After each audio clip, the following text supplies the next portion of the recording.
안녕하십니까? 오늘 146강부터는 우리의 건강과 질병에 대한 것을 알아보는 그러한 시간을 갖겠습니다.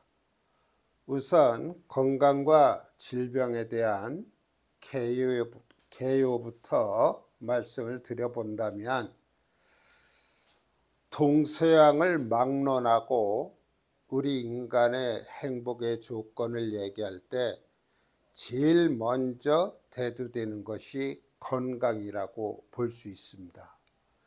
건강하지 않으면 우리는 행복할 수가 없습니다. 그러니까 우리가 이 지구상에 존재하는 한 건강을 잃는다면 모든 것을 다 잃는 것이죠. 그래서 우리는 건강에 많은 신경을 쓰고 의식주 자체가 전부 동원되어서 우리 건강을 위한 그런 요소들로 파악을 하고 있습니다.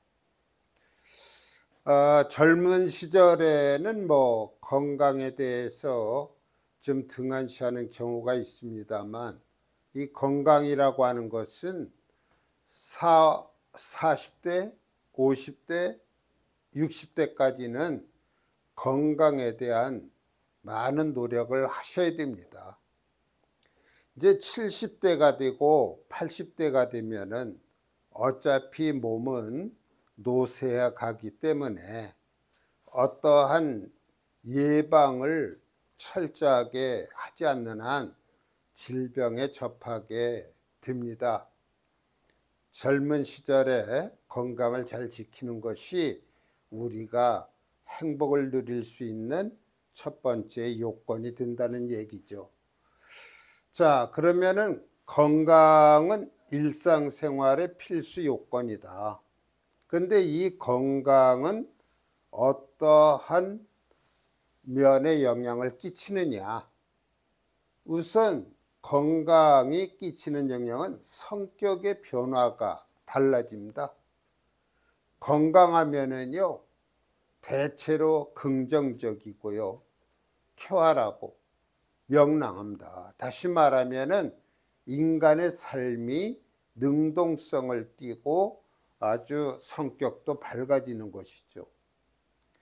그런데 이 건강이 만일에 좋지 않을 때도 있어요. 길한 운 같은 경우에는 건강하죠. 그러나 흉하다면은 멀쩡했던 몸의 어느 부분이 고장이 나기도 합니다. 심지어는 멀쩡하다가도 눈 내리는 날 빙판에 넘어져서 많은 부상을 당하기도 하는 것이죠. 흉한 것이죠. 이 건강은 행복과 불행에 가장 중요한 그러한 요인이 된다는 것이고, 수명의 장단, 길고 짧음도 이 건강에 달려 있는 것입니다. 질병에 시달리면서 오래 사는 것은 별 의미가 없어요. 건강을 유지하면서 우리가 장수할 때 그 삶은 축복을 받은 것이지만, 어떤 질병을 가지고 약에 의존하거나 병원을 드나들면서 수명만 긴 것은 저는 행복하다고 볼 수 없습니다. 여하튼 간에 이 건강이라고 하는 것은 모든 것의 바탕이 된다고 볼 수 있죠. 이 일반적으로 건강한 것은 신강한 자, 사주가 신강한 자, 태왕한 자는 아니에요. 신강한 자들이 주로 건강합니다. 그 다음에 신약한 자는 잔병치레가 많아요. 그래서 제가 이 사주의 격국을 통해서 신강 신약을 보다 세분해서 아마 여러분들에게 설명을 드린 적이 있는데, 이 신강한 자는 건강하다, 신약한 자는 잔병 치레가 많다, 그런 식으로 우리가 볼 수가 있습니다. 저도 사주가 신약한 편이다 보니까 잔병 치레가 많아요. 그 다음에 춘하절에 출생한 사람이 목화가 많을 수밖에 없어요. 춘이라고 하면 봄이고 하라고 하면 여름이 되죠. 그 춘하절 출생인이 목화가 많으면 결국 신강하게 된다는 얘기예요. 그러면은 우리 인체의 이 체온 자체도 몸이 따뜻한 쪽으로 나타납니다. 그런데 가을이나 겨울, 추동절에 출생인이 금수가 많으면은 몸이 차갑습니다. 그래서 몸이 냉하다, 그런 얘기를 하죠. 팔과 다리가 냉해서 고생하는 분들이 꽤 있습니다. 주중 오행의 태과불급, 지나치게 많거나 또는 그 오행이 기준에 미치지 못할 때는 모두 병이 된다고 보시면 됩니다. 그래서 이 주중 오행의 태과불급, 이것은 뭐 우리가 의도적으로 그러한 상태로 태어나는 건 아니지 않습니까? 부모로부터 태어나다 보니까 이 오행의 태과불급이 생기는 경우가 많이 있어요. 그럴 때에는 이런 병이 되기 때문에 이러한 상황일수록 우리는 뭐 운동을 한다든가 건강에 신경을 써서 건강한 몸이 될 수 있도록 노력하지 않으면 안 되는 것이죠. 오행의 조화가 잘 이루어져야 인체의 겉과 속이 따뜻하다. 만일에요, 오행의 조화가 이루어지지 않고 금수가 많거나 또는 목화가 많거나에 따라서 겉과 속이 달라질 수 있어요. 예를 들어서 화일주가 있다. 근데 그 화일주가 신약해요. 다시 말하면 금이나 수, 재나 관살이 되겠죠. 그러한 것이 많으면은 겉으로는 따뜻한 것처럼 느껴지지만 내면적으로는 차다, 그런 얘기입니다. 그런 걸 외양 내음이라고 합니다. 그러니까 겉과 속이 다르면 거기에서 충돌이 일어나고 또한 질병을 유발시키는 것이죠.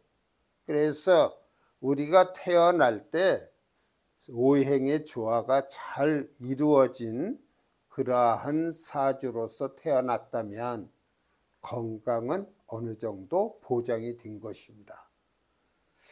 자, 그래서 우리가 이제 이 건강 아무리 강조해도 부족함이 없는 것인데요. 이 건강을 위해서 우리는 일상생활에 항상 염두에 두고 운동도 하고 또한 나에게 부족한 것을 채우려고 하는 그러한 노력을 해야 될 것입니다. 이 질병을 살펴보면 선천적인 것이 있고 후천적인 것이 있어요. 이 선천적인 것이라고 하는 것은 사주 자체 내의 영향으로 발병하는 거 아닙니까?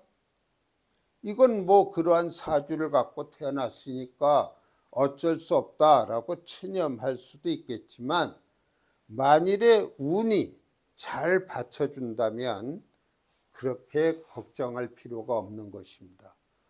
물론 선천적인 것이다 보니까 유전적 요인에 의해서 지니게 되는 질병도 많습니다. 후천적인 것은 운기에 의하여 발생한다. 그 운의 작동에 의해서, 그 운의 기운에 의해서 발병하게 되는데, 예를 들면 금운이에요. 그런데 목일주인데 피상이 된다. 또는 목일주가 아니더라도 사주 내에 있는 목이 약한데 금운이 왔다면은 그 목이 피상되는 거죠. 그러면은 목이 나타내는 오장육부상에 해당되는 게 간과 담. 담은 쓸개라는 얘기죠. 간과 담에 발병이 된다. 마찬가지예요. 수운인데 수운에 화가 피상이 됐다. 그러면 화라고 하는 건 심장, 소장 아니겠습니까? 그럼 심장, 소장에서 문제가 생길 수 있다. 토운이 왔습니다. 그러나 이제 수가 피상이 된다고 한다면 신장, 방광. 모근이 왔어요. 그럴 때에 토가 만일에 피상이 된다고 한다면은 우리가 위장과 비장이 되지 않겠습니까? 그 다음에 화운이 왔는데 금이 피상이 된다 그러면은 폐와 대장에 문제가 생기는 것입니다. 요 인체의 오행상의 그 분류를 제가 다음 시간에 좀 더 세밀히 말씀드리고자 합니다. 후천적인 경우에는 그 운이 닿으면 질병도 사라진다. 그러니까 그 운이 지나가면은 병도 낫는다. 그런 얘기입니다. 그러니까 가장 문제가 되는 것은 선천적인 것이 가장 비중이 무겁고, 후천적인 것은 운만 잘 따라주면 건강한 모습으로 살아갈 수 있다는 것이죠. 또한 상생으로 본 질병도 있어요. 목생화, 화생토, 토생금, 금생수, 수생목 이렇게 상생지리로 변할 때, 예를 들어서 목이 있고 화가 있다고 합시다. 이럴 때 목은 화를 본능적으로 생합니다. 근데 목이 강하면서 약한 화를 생해준다면 이 도움이 되죠. 다시 말하면은 화에 해당하는 심장, 소장의 병이 올 리 없어요. 근데 목이 약하다. 목이 약한데 본능적으로 화를 생한다. 거기다가 이 화가 또 왕해진 상태라면 이 목에 병이 생기는 것입니다. 생하다 보니까 기가 탈진돼 버려요. 이렇게 생하는 것 때문에 질병이 파급되어 가는 거예요.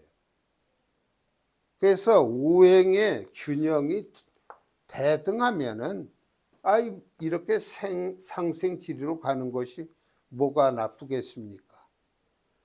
그 다음에 상극으로 봤을 때 목이 왕해요.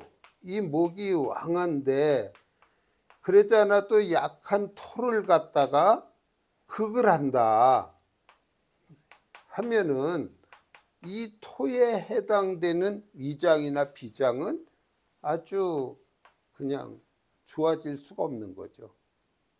왕한 목으로부터 극을 받으니까. 그래서 이 사주에서 항상 중화라고 하는 말을 우리가 염두에 둘 필요가 있습니다. 오행, 상생지리로 가든 상극으로 가도 중화만 되어 있다면 아무런 문제가 없습니다. 그 다음에 성격에 의해서 질병이 유발되는 경우가 있습니다. 예를 들어서 화를 잘 내는 사람이 있어요. 그 화를 잘 내다 보면은 어디가 탈이 나겠습니까? 화극금 해서 폐나 대장에 문제가 생기게 돼요.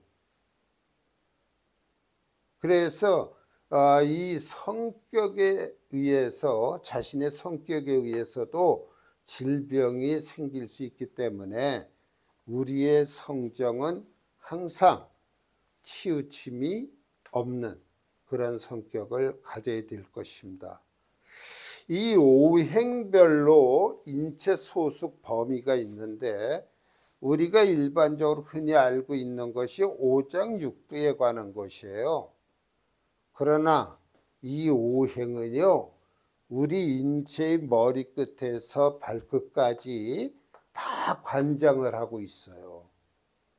이 신체 소속 부위를 우리가 한번 알아볼 필요가 있는데, 다음 시간에 인체의 소속 범위를 좀 폭넓게 머리끝에서 발끝까지 확대시켜서 어떤 질병에 대한 관계를 살펴볼 것입니다.